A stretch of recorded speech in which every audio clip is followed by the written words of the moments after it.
ఎప్పుడో కొన్ని సంవత్సరాల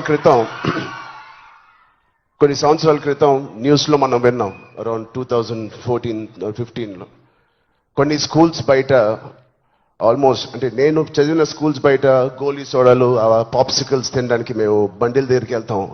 ప్రస్తుతం అలాంటి బండ్లే ఈ డ్రగ్స్ అమ్మడానికి ఒక చోటు, ఒక ప్లేస్ అయిపోయింది. పిల్లలకి ఆ ఐస్ క్రీమ్లో ఏమి ఇస్తున్నారో తెలియకుండా చాలా మంది సార్ చెప్పినట్టు at the age of classes of 3rd class 4th class పిల్లలు పాప్సికల్స్ తినే దాంట్లో పెడుతున్నారంటే, ఆ హైని చేజ్ చేసుకుంటూ వెళ్తున్నారంటే ఆ పేరెంట్స్కి తెలిసి చాలా పెద్ద ధర్నా అయింది. అప్పుడు మీ అందరికీ గుర్తే ఉంటుంది.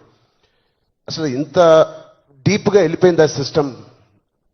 విజయ్ చెప్పినట్టు ఇంత ఆర్గనైజ్డ్ క్రైమ్ లాగా అయిపోయిందా? చాలా షాకింగ్ ఉంది, చాలా బాధ వేసింది. అప్పుడులో అయితే I was not a parent, but today as a parent మేము ఇవన్నీ ఆలోచనలు వస్తున్నాయి. మన స్టేట్ కానీ, మన సిటీ కానీ, మనం పంపించే స్కూల్స్ కానీ.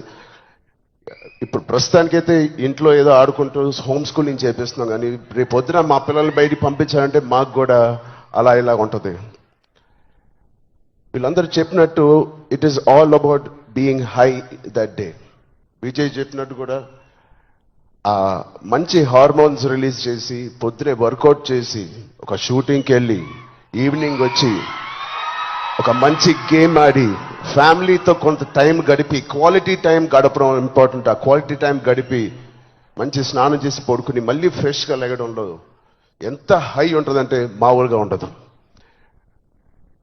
Getting a good successful film అదొక హై, మంచి మార్క్స్ తెచ్చుకోవడం ఒక హై, ఫ్యామిలీతో ఈవినింగ్ క్వాలిటీ టైం స్పెండ్ చేయడం అది బ్యూటిఫుల్ హై, ఫ్రెండ్స్తో కూడా గడుపుదాం, ఒక స్పోర్ట్స్ తీసుకుందాం.